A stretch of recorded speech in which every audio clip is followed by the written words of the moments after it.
G'day folks, welcome back to the channel for episode number 45 of our Aether Pets Ritualist playthrough, where this should be the end of the campaign.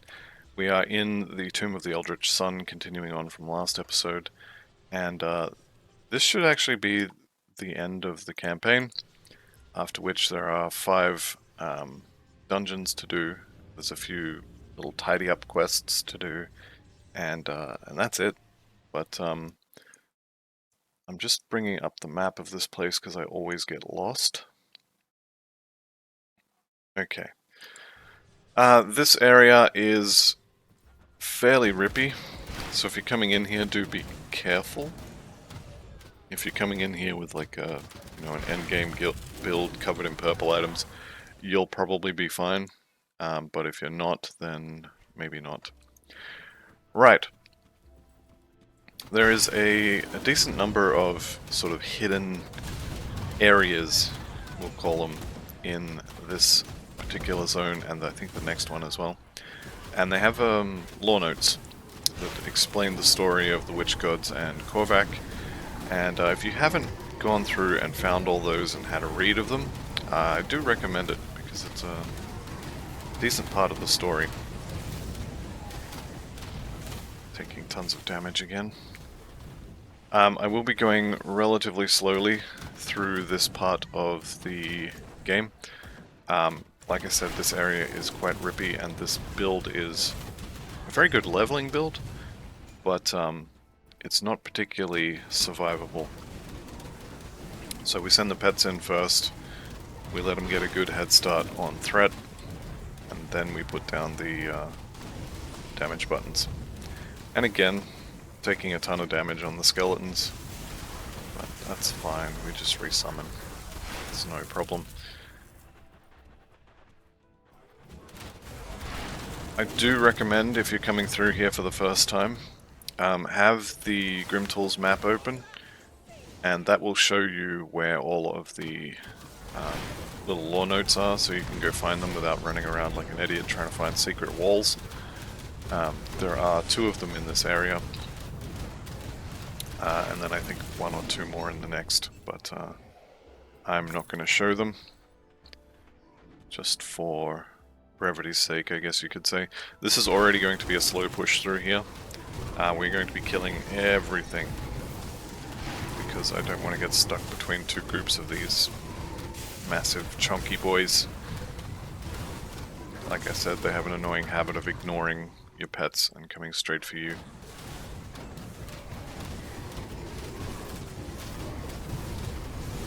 And they just have a ton of health as well. Right, so the path forward is a little bit convoluted. It's kind of like a maze in here.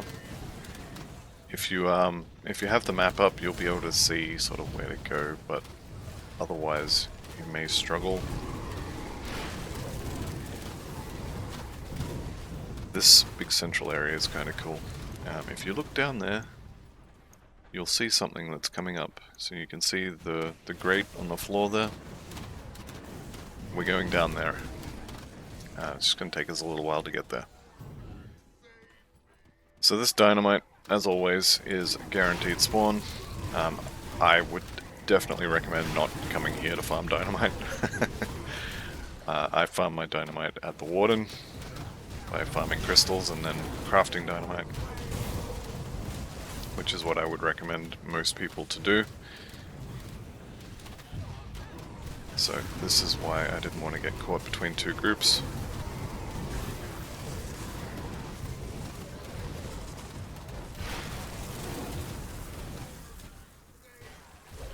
Alright. There is not an item here. There is a chest on the map there. It's Corvin's Secrets, yeah, okay. I'm kind of glad it's not there then. I don't want to be tempted to go fight Caligadra. I'm 99.9% sure that I would die in 1 hit. This is not an endgame pet build to be taking on the toughest Celestial in the game. Okay. So, you know what? We're not going to fight these guys. We're going to run to the door, which is right here. And we are going down. So, just updating the next map. I was wrong, there are 2 lore notes on this floor as well. So 2 hidden lore notes on the previous floor, 2 on this floor. I recommend getting them and having a read. It's basically explains why Korvaak is stuck here, what happened, how the witch gods came to power. It's a pretty good read. So same deal with this floor as well. It's a little bit of a maze. Not as bad as the last floor, but still, I would say, easy to get lost.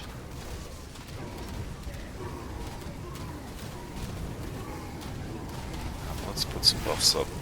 See if we can't kill these a little quicker. Shamans? What's that? Is that flame touch? No, that comes on it. Tenacity of the boar. Okay.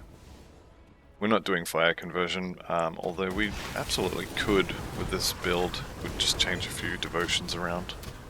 But realistically, Aether is just as convenient, although with the most recent patch, fire damage in general did get buffed.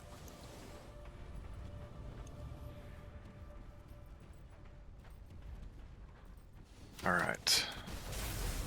So we're about halfway through this floor. You can see the totem there. There is, I believe, only 1 location for that one. No, there are 5 locations for that one. And they are all... there's 1 more on this level, but the others are all on the previous level. So that's fine. We are going to fight it anyway. I'm just going to hide behind this wall while the pets take care of this.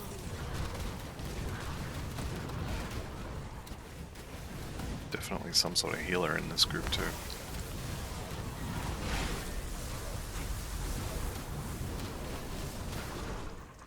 Alrighty. There is a treasure trove here. I was going to say there's a few spawn locations, but just happened to be the first one I went to, which is nice, and Wendigo Spirit. I'm kind of hoping for blueprints, but haven't got too many of them so far. I did just get is it Primal Instincts? I think the Swarmling relic, and I was looking through what it takes to craft that, and it's a lot of stuff. You got to go get a dagger from Salazar for it as well. But anyhow, Eldritch Totem, let's go.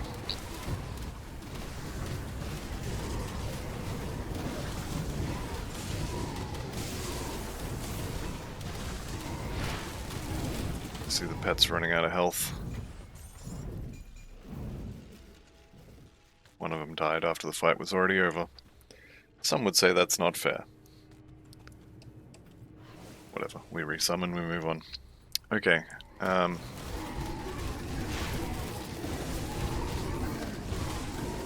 there is... what, 1 more fight? 1 more major fight before the last boss of the game. Which we are going to do.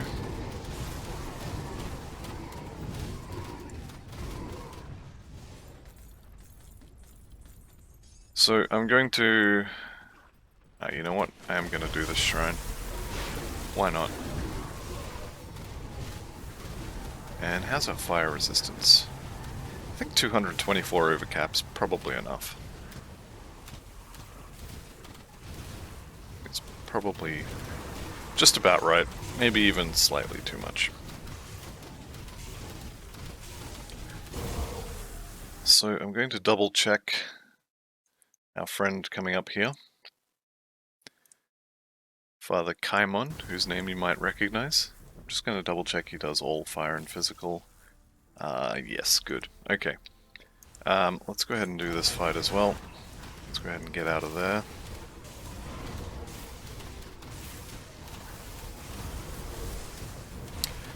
This is, I think, probably the very first time I've ever seen a pet mod on a Burning Blade. Which is, this is very unusual. Searing is not unusual, but Caged Souls on the Burning Blade is quite unusual. And it comes with 100%. That would be a really good dagger for that build.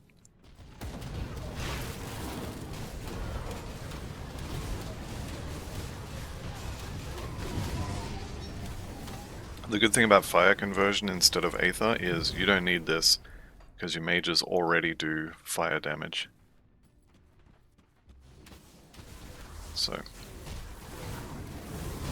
downside of course is fire resistance is a lot more common than Aether. Okay, so we made it, you guys. And now we have one of the more difficult boss fights in the game.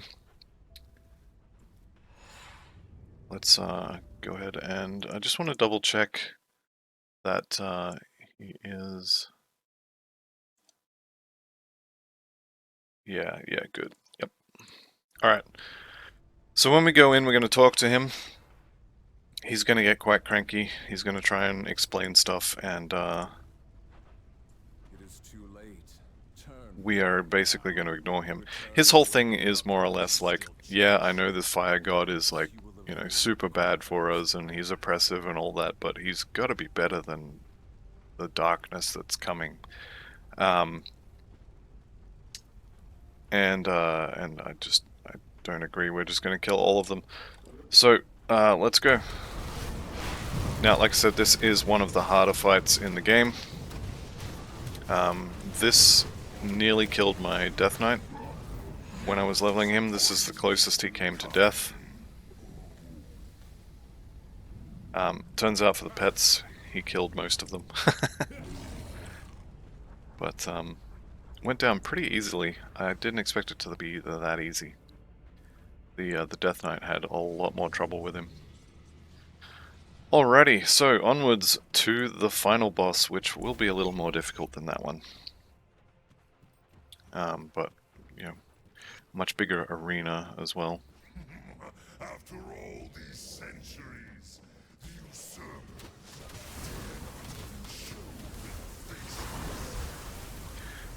Not sure if the if OBS is picking it up, but that's Korvaak in the background there taunting us.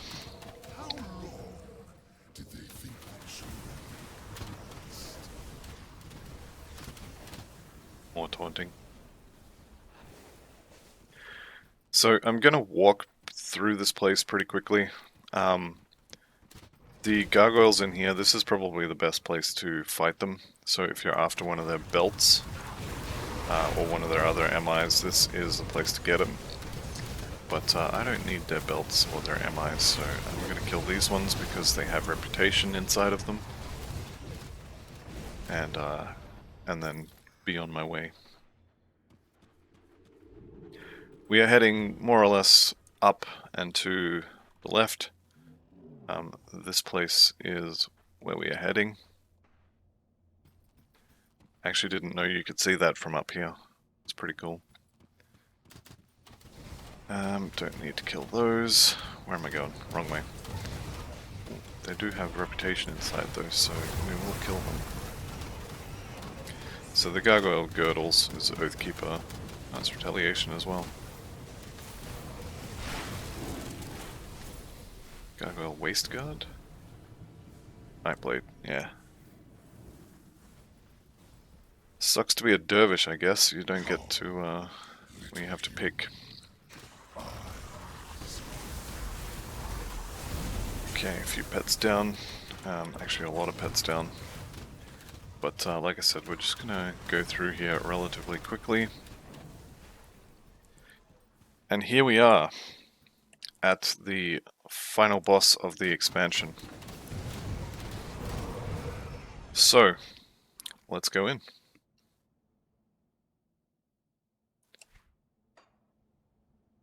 And, like I said, this is probably the hardest fight in the campaign. And since I'm lazy and can't be bothered going back to town to get drugs, we're doing it without potions. I'm going to go a little bit easy on the first form. I'm going to hang on to... Nah, let's summon it all. Why not? Let's see how quickly we can burst him down. Ideally, I want him to stand still, so as he can stay in the Aether Fire. Do want to stay back a little bit. When this comes out, don't try and run sideways with it. You want to try and run through it as fast as you can. You probably get hit once. You don't want to get hit multiple times.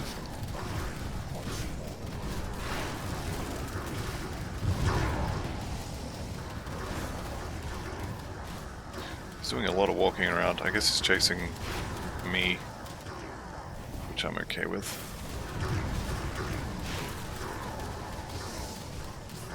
Okay, so now we fight. You know what, let's back up so as he will become untargeted. The pets were just beating on him instead of killing his friends. And he was invulnerable. Alright, let's try that again.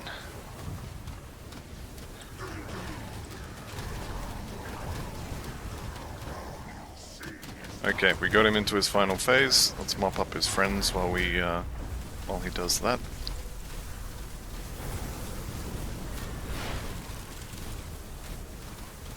Okay, tons of fire damage in this phase. I mean every phase, but this phase specifically.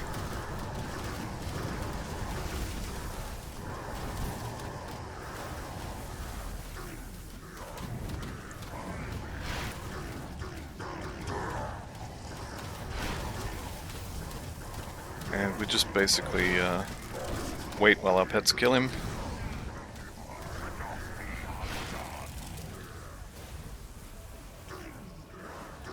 Resummon as needed.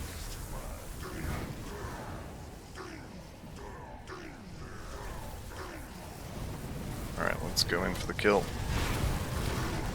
Oop. Try not to die while we do it. Alright, there he goes.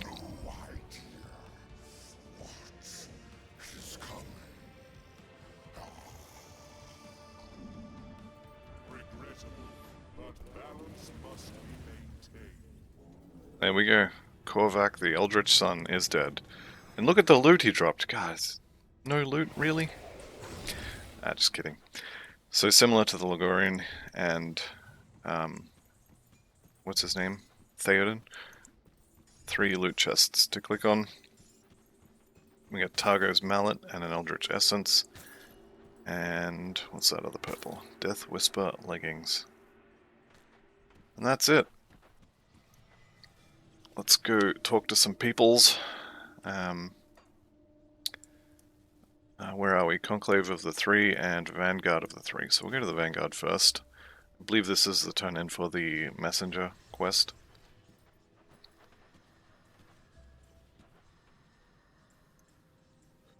Okay.